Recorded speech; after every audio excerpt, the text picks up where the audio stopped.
Hello students. देखिए lecture number third आज हमारा from the unit of current electricity class 12th पे होगा। तो इस थर्ड लेक्चर में आज हम जो स्टार्ट करेंगे वो रजिस्टिविटी के ही टॉपिक से स्टार्ट करूँगा। और लास्ट वीडियो तक हमने रेजिस्टेंस रजिस्टिविटी को ही पढ़ा था। रेजिस्टेंस के फैक्टर्स पढ़े थे कि रेजिस्टेंस किसी भी कंडक्टिंग वायर का किन किन फैक्टर्स पे डिपेंड करता है। ठीक है, वहीं से ही एक टॉपिक निकल के आया रेजिस्टिविटी, जिसको हमने आल्सो स्पेसिफिक रेजिस्टेंस भी बोला है।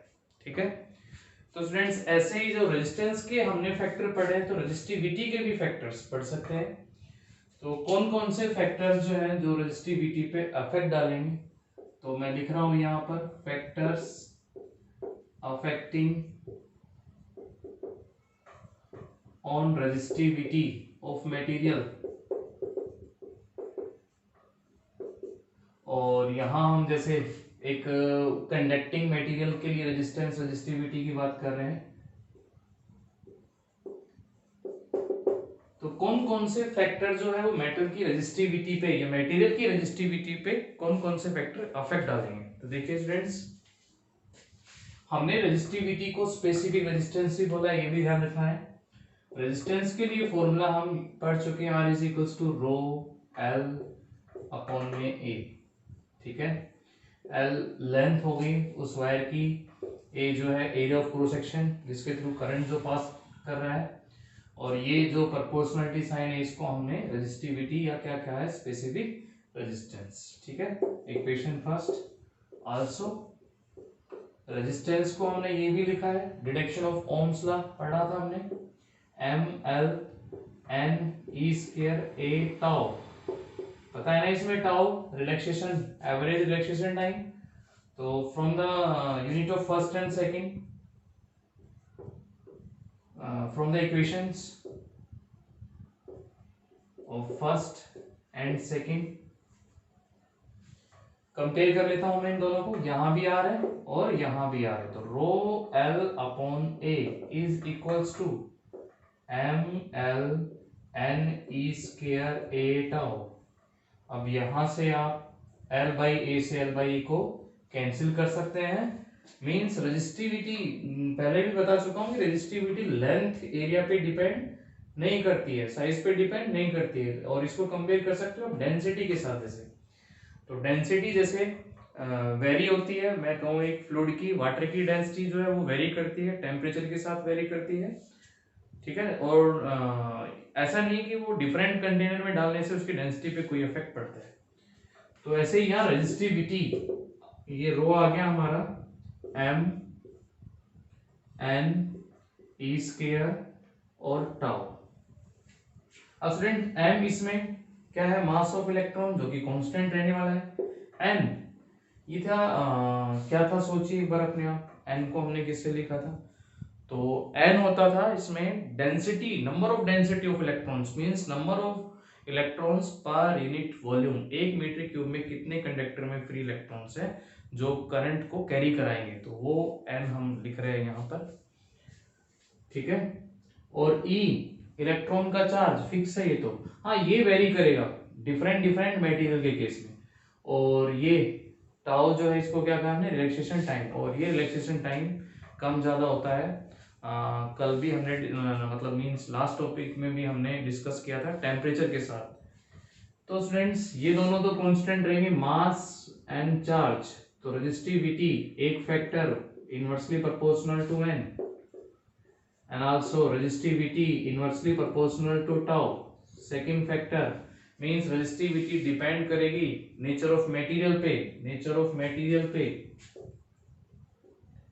ठीक है, कि आपने कौन सा मटेरियल यूज किया है, एंड डिपेंड करेगी रिलैक्सेशन टाइम। और रिलैक्सेशन टाइम के बारे में क्या पता है आपको, कि जैसे ही आप टेम्परेचर को बढ़ा देंगे तो रिलैक्सेशन टाइम कम हो जाएगा, और रिलैक्सेशन टाइम कम होगा तो रेजिस्टिविटी ज्यादा हो जाएगी। Means resistivity directly proportional to किस तरह से आ रही है, टेम्परेचर की। टेम्परेचर बढ़ाने से क्या बढ़ रही है, रेजिस्टिविटी इंक्रीज हो रही है। ठीक है स्टूडेंट्स, तो रेजिस्टिविटी इस तरह से दो फैक्टर पे डिपेंड कर सकती है, हम ऐसा बोल सकते हैं इसको। और फिर रेजिस्टिविटी पे क्वेश्चंस भी आ जाते हैं आगे, तो वो करेंगे हम। पहले आज थोड़ा टॉपिक डिस्कशन कर लेते हैं, फिर इसके कुछ क्वेश्चंस भी देखेंगे करके। तो रेजिस्टेंस रेजिस्टिविटी का कंसेप्ट आया समझ में। Resistivity depends on nature of material and temperature, और क्योंकि टेम्परेचर से लिंक है किसका, रिलैक्सेशन टाइम का। But resistance depends on length, area, nature of material and also relaxation time. ठीक है, तो नेक्स्ट टॉपिक पे चलते हैं। ये आ गया समझ में रेजिस्टिविटी के फैक्टर्स, नोट कर लेंगे इनको। स्टूडेंट्स, रेजिस्टिविटी किस तरह से टेम्परेचर पे डिपेंड करती है वो लिखा मैंने अभी, आया होगा समझ में। बाकी अभी हम डिफरेंट मटेरियल्स के लिए और देखेंगे कि रेजिस्टिविटी पे टेम्परेचर किस तरह से अफेक्ट आता है। ये हमने मेटल कंडक्टर की जनरली बात की थी। ठीक है, बात करेंगे सेमीकंडक्टर पे, अलॉय पे टेम्परेचर का क्या इफेक्ट पड़ेगा, इलेक्ट्रोलाइट्स पे क्या इफेक्ट पड़ता है, रेजिस्टिविटी इलेक्ट्रोलाइट्स की किस तरह से डिपेंड होती है टेम्परेचर पे, तो वो सब भी अभी आगे आएगा। रेजिस्टेंस रेजिस्टिविटी जो चल रहा है, और देखिए एक दो छोटी छोटी टर्म्स हैं वो बता देता हूँ मैं इसमें। तो जैसे एक मोबिलिटी आता है, एक कंडक्टिविटी आता है, कंडक्टिविटी केमिस्ट्री में, इलेक्ट्रोकेमिस्ट्री में भी आते हैं ये वर्ड्स, कंडक्टिविटी एंड कंडक्टेंस भी आता है इसी से ही, कंडक्टेंस। ठीक है, और एक करंट डेंसिटी, वो इंपॉर्टेंट टॉपिक है। चलो मैं पहले इनको समझा देता हूँ, उसके बाद हम करंट डेंसिटी को समझेंगे। मोबिलिटी किसको कह रहे हैं, मोबिलिटी मोबाइल वर्ड, ठीक है ना, मूव करना। लाइक हमारे पास एक सेल फोन मोबाइल जो होता है, हम जो है ट्रेवलिंग करते टाइम भी कम्युनिकेट कर पाते हैं किसी दूसरे मोबाइल के साथ या दूसरे फोन के साथ, तो चल रहे हैं तब भी वो एक्टिव है। तो मोबाइल वर्ड इसी से ही, मोबिलिटी। ठीक है, तो मोबिलिटी चलना, तो यहाँ ड्रिफ्ट वेलोसिटी के साथ कनेक्शन है इसका। मोबिलिटी को हम म्यू का सिंबल देते हैं जनरली, एंड मोबिलिटी जो होता है वो कितनी ड्रिफ्ट वेलोसिटी गेन करी। ठीक है ना, ड्रिफ्ट वेलोसिटी पता है ना कि ड्रिफ्ट हो रहे थे electrons, free electrons towards positive, accelerate कर रहे थे, एनर्जी का लॉस कर रहे थे, फिर एक्सेलरेट कर रहे थे। तो कितनी ड्रिफ्ट वेलोसिटी गेन की जब आपने 1 यूनिट इलेक्ट्रिक फील्ड अप्लाई किया उस पर। इलेक्ट्रिक फील्ड तो लगाएंगे ना भाई, पोटेंशियल डिफरेंस अप्लाई करके उस पर। तो ये रेशो कितनी ड्रिफ्ट वेलोसिटी गेन करी जब 1 यूनिट इलेक्ट्रिक फील्ड अप्लाई किया, तो उसको बोलते हैं हम मोबिलिटी। इलेक्ट्रॉन की बात करें तो फॉर इलेक्ट्रॉन्स, तो यहां mu mobility of electrons, drift velocity of electrons and per unit electric field. Mobility holes की भी होती है, सेमीकंडक्टर में जब पढ़ेंगे आप तो वहां पर देखेंगे कि जो करंट कैरियर्स होते हैं वो इलेक्ट्रॉन्स भी होते हैं, होल्स भी होते हैं। बट यहाँ हम सॉलिड कंडक्टर, एक वायर, सॉलिड वायर की बात कर रहे हैं, तो वहां पर जो करंट कैरियर्स हैं वो कौन है स्टूडेंट्स, फ्री इलेक्ट्रॉन्स ही। इलेक्ट्रोलाइट्स में कौन होते हैं, आयंस होते हैं, पॉजिटिव नेगेटिव आयंस। तो ये चीज ध्यान में रखेंगे। तो यहाँ पर मोबिलिटी का ये एक मैथमेटिकल फॉर्मूला होगा, यूनिट आप लिख सकते हैं वेलोसिटी मीटर पर सेकंड, इलेक्ट्रिक फील्ड न्यूटन पर कूलम, या वोल्ट पर मीटर से भी लिख लेंगे। ठीक है, तो सिंपली मोबिलिटी को डिफाइन कर सकते हैं, ड्रिफ्ट वेलोसिटी गेन कितनी करी 1 यूनिट इलेक्ट्रिक फील्ड पे, तो drift velocity gain by electrons per unit on a unit electric field is called mobility of electrons. ठीक है, कंडक्टिविटी, कंडक्टिविटी का एक सिंबल हम जनरली यहाँ ये सिग्मा यूज कर लेते हैं, और ये रेसिप्रोकल होता है स्टूडेंट्स किसका, रेजिस्टिविटी का, पता है ये भी आपको। तो रेजिस्टिविटी के रेसिप्रोकल क्या होता है, कंडक्टिविटी। दैट मींस कि जहां पर रेजिस्टिविटी ज्यादा वहां मींस कंडक्टिविटी कम, उसका ही एक अपोजिट वर्ड। ठीक है, एंड कंडक्टेंस, इसको हम कैपिटल जी लिख लेते हैं। ये रेसिप्रोकल ऑफ रेजिस्टेंस क्या हो जाएगा, 1/r। यूनिट की बात कर सकते हैं तो ऐसा यूनिट क्या हो जाएगी, यहाँ 1/r है तो 1/ओम। ठीक है, तो आप इसको क्या लिख सकते हैं, ओम इनवर्स। और देखिए ओम का जो उल्टा करेंगे, क्योंकि ये जो कंडक्टेंस है वो रेजिस्टेंस का रेसिप्रोकल है, तो इसका भी जब आप रेसिप्रोकल करेंगे तो पीछे से MHO, मोह भी बोलते हैं इसके लिए, MHO। ठीक है, और एक यूनिट होती है इसमें, साइमंस भी बोल सकते हैं इस यूनिट को, साइमन, जॉर्ज साइमन ओम ने जो ओम्स लॉ को एक्सप्लेन किया था, तो उससे भी इसके यूनिट लिख सकते हैं। ऐसे यहाँ कंडक्टिविटी, रेजिस्टिविटी की यूनिट क्या थी, रेजिस्टिविटी की यूनिट भाई हमने जो पढ़ा था ना, R is equals to rho L by A, यहाँ से निकाल सकते हो, तो रो कितना हो जाएगा R A upon L, resistance की यूनिट ओम, एरिया की यूनिट मीटर स्क्वायर, लेंथ की मीटर, तो 1 मीटर से मीटर को हम कैंसिल आउट कर देंगे, तो रेजिस्टिविटी की यूनिट हो गई है ओम मीटर। यहां जब आप रखेंगे 1 अपॉन ओम मीटर, तो क्या हो जाएगा, ये ओम इनवर्स लिख सकते हैं और मीटर इनवर्स लिख सकते हैं यहां पर, या फिर ओम का उल्टा यहां पर लिख सकते हैं MHO मो, और ये मीटर ऊपर जाके इनवर्स, ये भी लिख सकते हैं। ठीक है, तो ये छोटी छोटी 3 टर्म्स, डेफिनेशन इनकी कि किसको इंक्रीज करने से क्या डिक्रीज होगा, या कि डिक्रीज करने से किस पे क्या इफेक्ट पड़ेगा। ठीक है, mobility, conductivity and conductance. Next term जो हम पढ़ेंगे बड़ी इंपॉर्टेंट है, वो करंट डेंसिटी, उसको सीखना है। तो नेक्स्ट हम बात करते हैं अभी हम करंट डेंसिटी पे। ठीक है, टॉपिक हमारा अगला होगा करंट डेंसिटी का, ध्यान से समझिएगा इसको। करंट डेंसिटी, करंट की डेंसिटी, ये जो डेंसिटी है related to current, electric current से रिलेटेड है। जब भी डेंसिटी वर्ड आता है तो हमारे दिमाग में आता है कि 1 मीटर क्यूब में क्या मास है, ठीक है, यही आता है ना, वॉल्यूम से रिलेटेड। डेंसिटी वाटर की जो है 1000 किलोग्राम पर मीटर क्यूब, तो मीटर क्यूब वॉल्यूम के साथ comparison. But students, density line के लॉन्ग भी हो सकती है, इसको हम लीनियर चार्ज डेंसिटी भी बोल के आए हैं, याद हो आपको।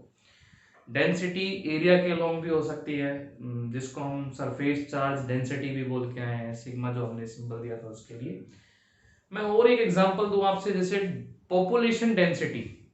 पॉपुलेशन डेंसिटी क्या होगी कि भाई इस स्टेट की या इस डिस्ट्रिक्ट की, ठीक है, या इस एरिया की ये पॉपुलेशन डेंसिटी, वो कैसे फाइंड आउट होता है। अब उसमें लेंथ और वॉल्यूम तो नहीं आता है, क्या आता है, एरिया आता है।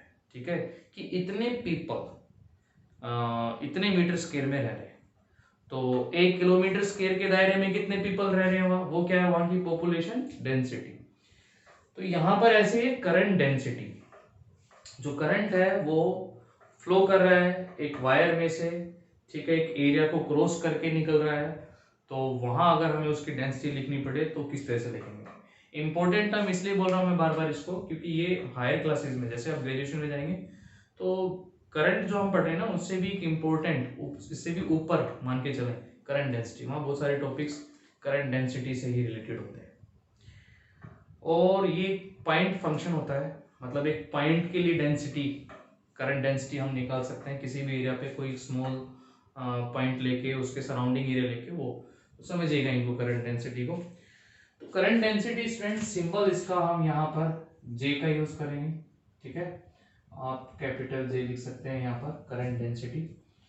एंड थ्योरेटिकली या मैथमेटिकली लिखें तो करंट कितना क्रॉस हो रहा है एक यूनिट एरिया में से, current per unit area is called current density. ठीक है, ये इसका बेसिक फॉर्मूला हो गया, current crossing per unit area, एक यूनिट एरिया में से कितना करंट जो है वो क्रॉस कर रहा है। एक वर्ड और लगाया जाता है, नॉर्मली क्रॉस करे उस एरिया के, ठीक है ना, कैसे क्रॉस करे, नॉर्मली क्रॉस करे, current crossing per unit area normally.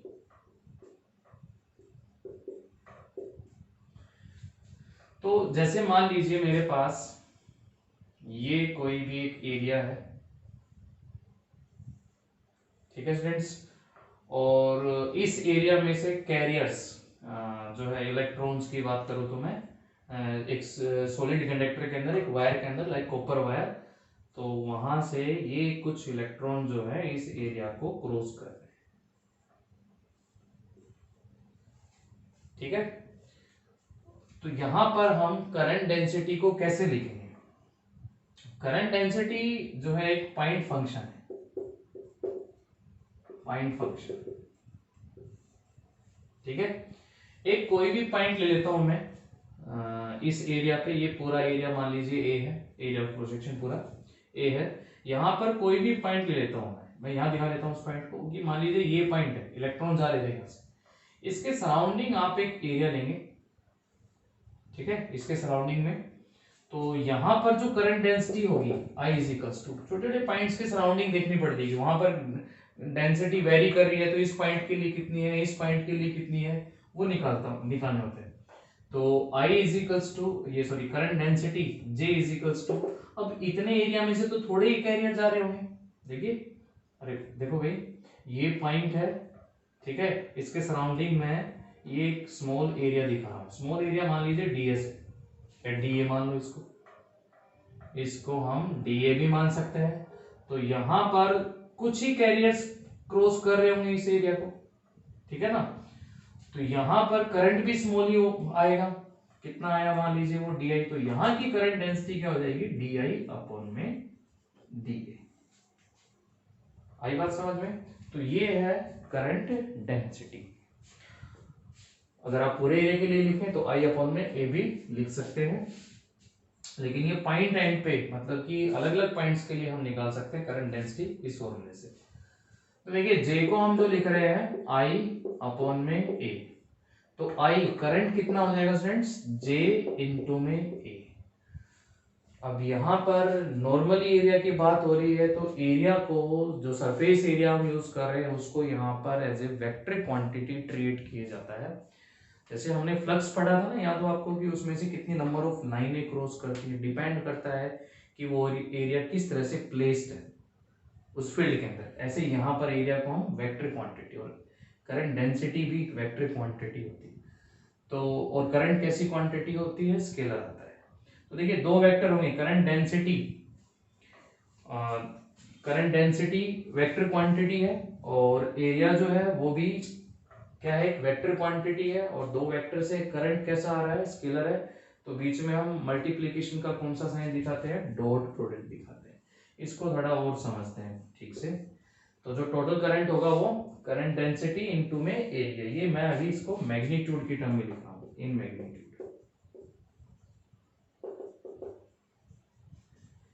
ठीक है स्टूडेंट्स, तो ये अभी एक बार स्टार्ट कर दिया हमने, और इसको थोड़ा ठीक से समझते हैं। स्टूडेंट्स यहाँ करंट डेंसिटी के कंसेप्ट को और थोड़ा अच्छे से समझने की कोशिश करते हैं एक डायग्राम के थ्रू। तो मैं यहाँ पर एक 3 डायमेंशन डायग्राम बना लेता हूँ करंट डेंसिटी के कंसेप्ट को पूरा समझने के लिए, जिसमें कि एरिया ऑफ क्रॉस सेक्शन हमारी आ जाए। ठीक है, तो ये एक वायर ले लेते हैं हम, और 3 डायमेंशन बनाने के लिए मैं यहाँ पर इसको एक क्यूबॉइड शेप में ले लेता हूँ।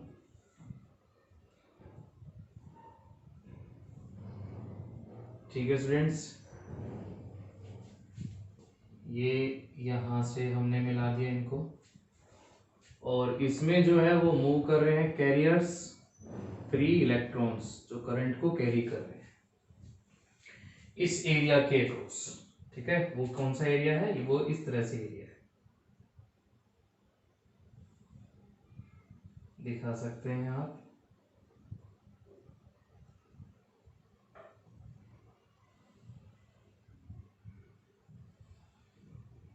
ये एरिया मैंने यहाँ पर कंसिडर कर लिया। इस एरिया के अक्रॉस जो इलेक्ट्रॉन्स है वो मूव कर रहे हैं। कैसे मूव कर रहे हैं, मान लो यहाँ पॉजिटिव है, यहाँ नेगेटिव है, इलेक्ट्रिक फील्ड हो गया, और इलेक्ट्रॉन्स इलेक्ट्रिक फील्ड से अपोजिट, तो इधर ऐसे वो इलेक्ट्रॉन्स चल रहे हैं, इलेक्ट्रॉन्स ऐसे चल रहे हैं। अब यहाँ पर देखिए करंट डेंसिटी में हम एरिया को वेक्टर क्वांटिटी ले रहे हैं, तो वेक्टर क्वांटिटी है, इसलिए यहाँ पर जो ये करंट डेंसिटी होती है कैसी क्वांटिटी होती है स्टूडेंट्स, वेक्टर ही क्वांटिटी होती है, बट करंट स्केलर होता है। मतलब यहाँ अगर आप करंट लिखेंगे ना I इज इक्वल्स टू, तो क्या लिखेंगे, J इंटू ए, एरिया कैसी क्वांटिटी है, वेक्टर। अभी बात हो रही है कि यहाँ पर हम कौन सा कंपोनेंट इस ए का लें या इसको कैसे लिखें, वो चीज समझिएगा। तो अभी मैंने मैग्नीट्यूड में लिख रखा ओनली इसको, I is equals to J into A. और अगर मान लो आपने इस एरिया की डायरेक्शन देखनी है, तो यहाँ पर जैसा लिखा है कि यूनिट एरिया में से क्रॉस करे, ठीक है, करंट, और वो एरिया कैसा प्लेस्ड हो, करंट में नॉर्मली प्लेस्ड हो, तो करंट की डायरेक्शन तो पॉजिटिव से नेगेटिव है। इस डायरेक्शन में। इसकी डायरेक्शन देखनी है तो आप करंट के अलोंग ही क्या डाल देंगे, नॉर्मल वेक्टर डाल देंगे। ये सब उसी तरह से कंपेयर कर सकते हो आपको, जैसे इलेक्ट्रिक फ्लक्स हमने जो पढ़ा है वहां पर भी हम फील्ड लाइंस के अलोंग ही एक वेक्टर डालते थे, यूनिट वेक्टर। तो मैं अभी एक एरिया ये ले रहा हूँ, इसको मैंने ए से लिख लिया, और एल इसकी लेंथ है, और ये बी इसकी ब्रेथ है, तो ए इज इक्वल्स टू हो जाएगा स्टूडेंट्स एल इंटू बी। मैं यहाँ एक और एरिया कंसिडर करने वाला हूँ, और वो एरिया इंक्लाइन एरिया हो जाएगा हमारा इस तरह से। इसमें एक इंक्लाइन एरिया ले लिया हमने, ठीक है। इसकी डायरेक्शन देखी तो यहाँ इस एरिया से हम नॉर्मल डालते हैं तो ये आती है एरिया वेक्टर की डायरेक्शन, और पहले जो हमारा एरिया था वो कुछ इस तरह से था जो मैंने अभी यहाँ दिखाया।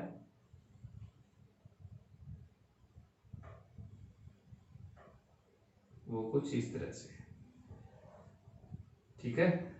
और इसमें ये इसकी ब्रेथ थी और ये इसकी लेंथ थी। इसमें भी एल वही है, लेकिन इसकी ब्रेथ हो गई है बी डैश मान लेते हैं। तो ये नया एरिया ए डैश, ये एरिया ये जो मैं मार्क कर रहा हूँ यहाँ से यहाँ तक, ठीक है, ये एरिया ए डैश। तो ये ए डैश कितना हो जाएगा स्टूडेंट्स, एल इंटू में बी डैश। आ रहा है समझ में। और यहाँ पर ये एंगल दोनों जो सरफेस एरिया इनके बीच में एंगल हम थीटा मान लेते हैं। ज्योमेट्री से ये एंगल भी थीटा ही बनेगा, ठीक है। और फिर आप इसको रिजोल्व कर सकते हैं, एरिया वेक्टर क्वांटिटी है तो ये कंपोनेंट इसका a cos थीटा आएगा, और इधर एक कंपोनेंट आएगा जो कि a sin थीटा आएगा, ठीक है। ये हो गया हमारा। देखिए यहां से अगर मैं यहां बना लेता हूं एक डायग्राम, ये हमारा था b डैश, और स्टूडेंट्स ये था हमारा b, ये एंगल है थीटा। तो यहां पर आप ट्रिग्नोमेट्री कोस थीटा अगर सोल्व करें तो वो कोस थीटा कितना हो जाएगा, बेस b अपॉन में हाइपोटेन्यूस b डैश।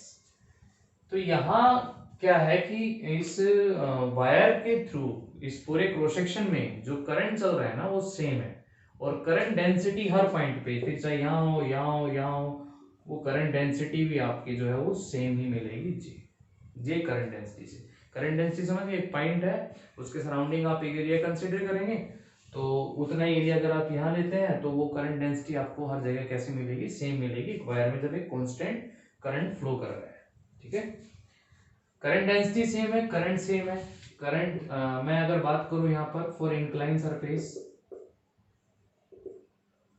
अगर मैं यहाँ पर इंक्लाइन सरफेस की बात करता हूं तो वो आई करंट तो वही मिलेगा, ठीक है। वही क्यों मिलेगा, देखिए यहाँ पर जितने इलेक्ट्रॉन क्रॉस कर रहे हैं सेम टाइम में उतने ही इस एरिया को भी क्रॉस करके आ रहे हैं, ठीक है। तो यहाँ जो है हर पॉइंट पे करंट क्या मिलेगा, हमें सेम मिलेगा पूरे क्रॉस सेक्शन के थ्रू, तो वो करंट सेम है। डेंसिटी जो जे है वो करंट डेंसिटी भी सेम है हर पॉइंट के लिए, जे ही है।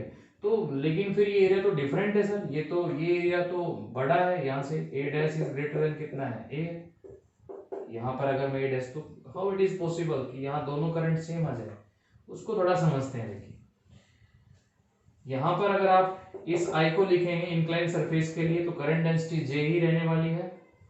अच्छा पहले यहाँ आ जाते हैं, यहाँ अगर मैं कोस थीटा लगा देता हूँ, एरिया वेक्टर क्वांटिटी, और यहाँ कोस थीटा लगा देता हूँ, तो इसके लिए कोस थीटा कितना था, थीटा हो जाएगा current density. Current density direction current के अलोंग ही होती है, तो करंट पॉजिटिव से नेगेटिव है इधर, और एरिया की डायरेक्शन भी इधर ही है, तो यहाँ पर थीटा कितना है स्टूडेंट्स, 0, कोस 0 कितना हो गया 1, तो आई इज इक्वल्स टू कितना जे इंटू ए, जब आप यहाँ कोस थीटा कंसिडर करें, ठीक है।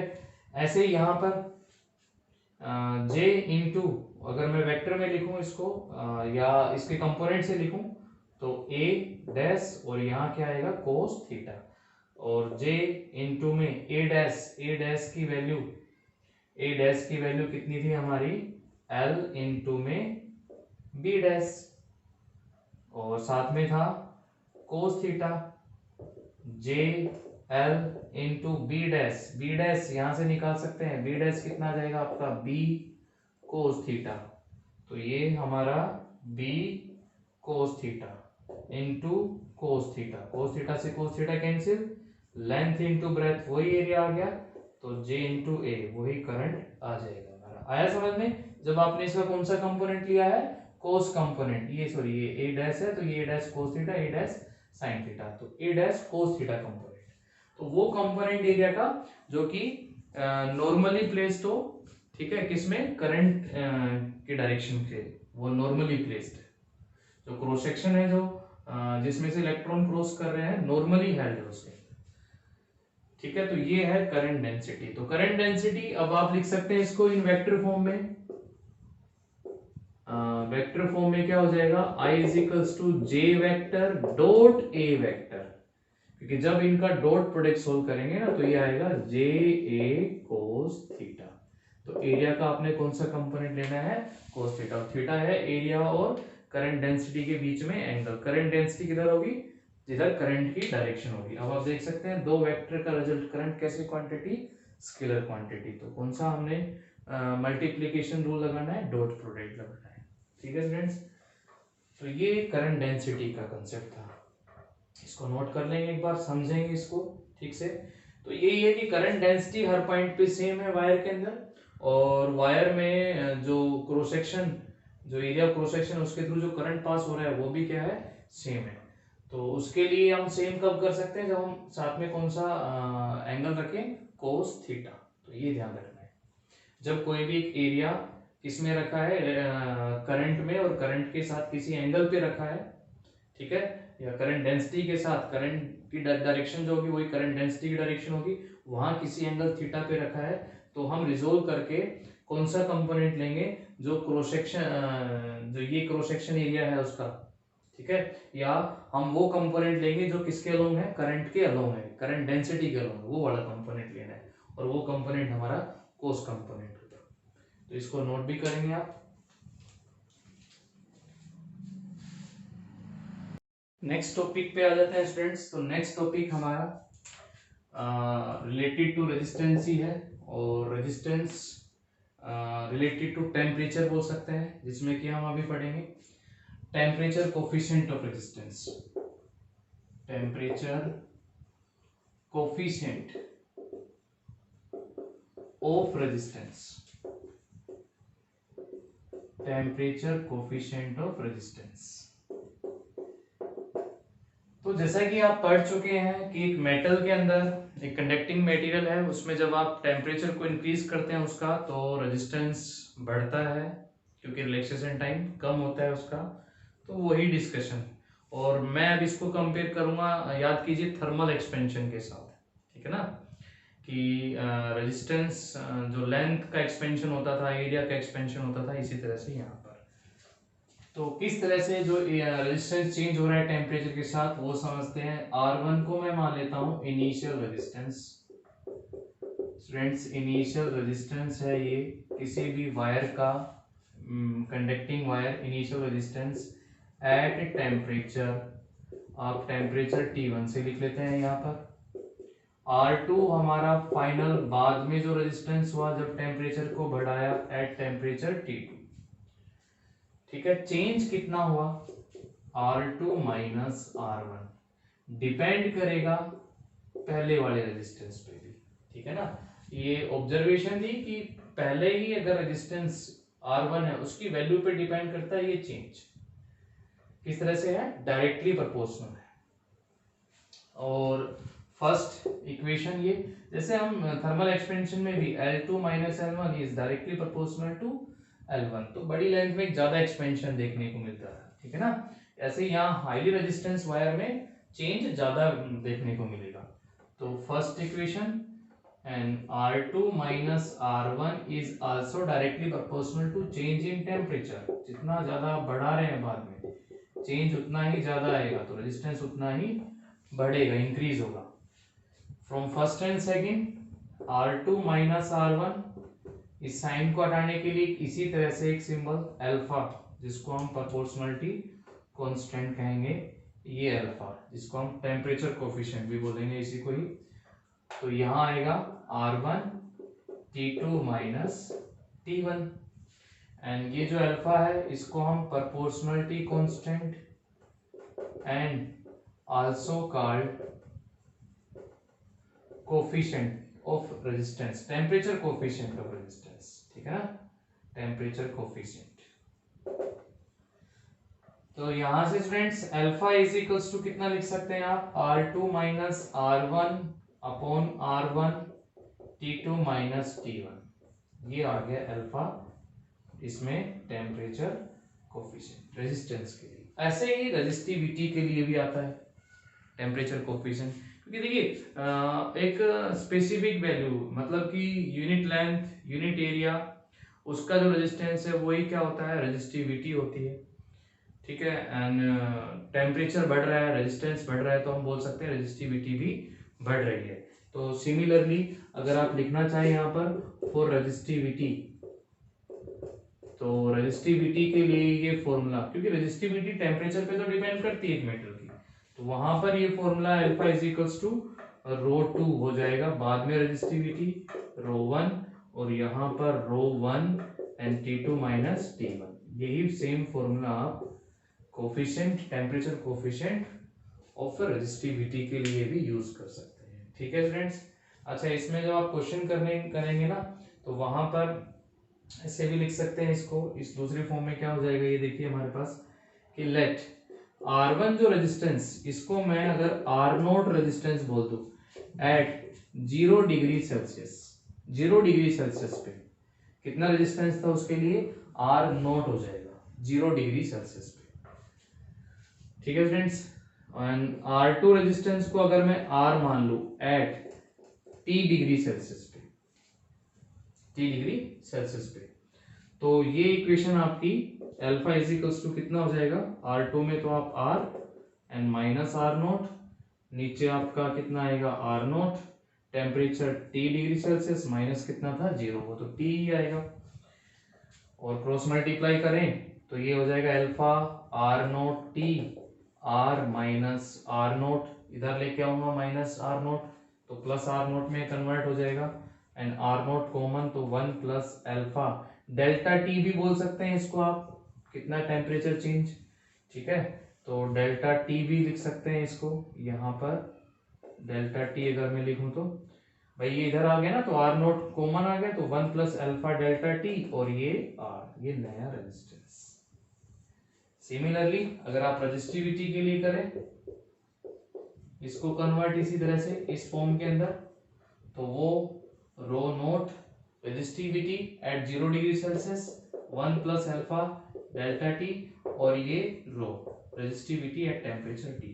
तो इन फॉर्मूले पे हम डिस्कशन करेंगे, क्वेश्चन करके देखेंगे। तो ये था टेम्परेचर कोफिशिएंट से रिलेटेड एक topic, resistance temperature coefficient and resistivity temperature को। क्या होता है टेम्परेचर कोफिशिएंट, कि कितना रेजिस्टेंस चेंज हुआ, ठीक है, और रेसिप्रोकल होगा यहाँ पर 1/r, कितना आप उसका टेम्परेचर चेंज कर रहे हैं। तो टेम्परेचर को चेंज करने से रेजिस्टेंस के चेंज पे क्या इफेक्ट पड़ रहा है उसको हम एक्सप्लेन कर सकते हैं फ्रॉम टेम्परेचर कोफिशिएंट। एक इसी तरह से आता था ऑसिलेशन एंड वेव्स के अंदर 11th क्लास में, कि टेम्परेचर का साउंड की स्पीड पे क्या इफेक्ट पड़ता था, वहां पे अभी हमने कोफिशिएंट पढ़ा था। तो उसी तरह से ये है स्टूडेंट्स, ठीक है। चलिए इन पे अब क्वेश्चन देखते हैं करके कुछ।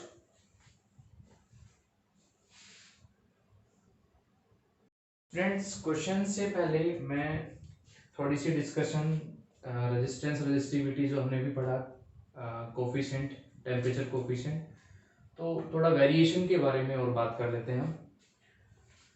तो देखिए यहाँ पर ग्राफ प्लॉट करें हम रेजिस्टिविटी और टेम्परेचर के बीच में,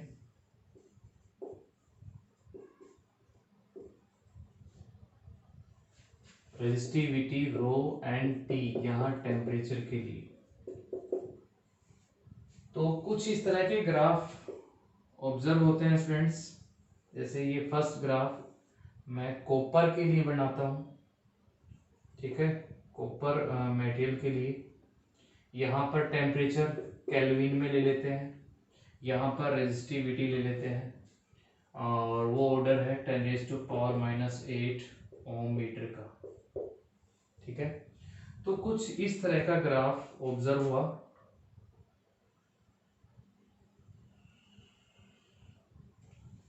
तो यहां पर हम देख रहे हैं कि 0 केल्विन पे, जिसको हम एब्सोल्यूट 0 केल्विन, जिसको हम एब्सोल्यूट 0 बोलते हैं, वहां पर कॉपर की जो रेजिस्टिविटी है वो नेग्लेजिबल है, स्मॉल है, वेरी स्मॉल। ठीक है। और बात होती है ना, यहाँ पर एक वर्ड आता है सुपर कंडक्टिविटी, मतलब कि एक पर्टिकुलर टेम्परेचर के ऊपर वो मटेरियल फुली कंडक्टिविटी और उसकी रेजिस्टिविटी नेग्लेजिबल, लगभग अप्रोक्सीमेटली 0। तो वहां उस टेम्परेचर को भी एक वर्ड दिया जाता है, और यहाँ पर उस कंडीशन पे वो जो मटेरियल है वो किसकी तरह काम करता है, सुपर कंडक्टर की तरह काम करता है। ठीक है ना। तो और उसके बाद जैसे जैसे टेम्परेचर बढ़ेगा तो रेजिस्टिविटी में इंक्रीज होना स्टार्ट हो जाएगा, बट लो टेम्परेचर पे रेजिस्टिविटी भी लो होती है। ये आप किसी एक मेटल के लिए ग्राफ बना सकते हैं, मेटल के लिए। ऐसे ही अलॉय के लिए भी ग्राफ बनाया गया, ऑब्जर्व की गई, और अलॉय के लिए ग्राफ।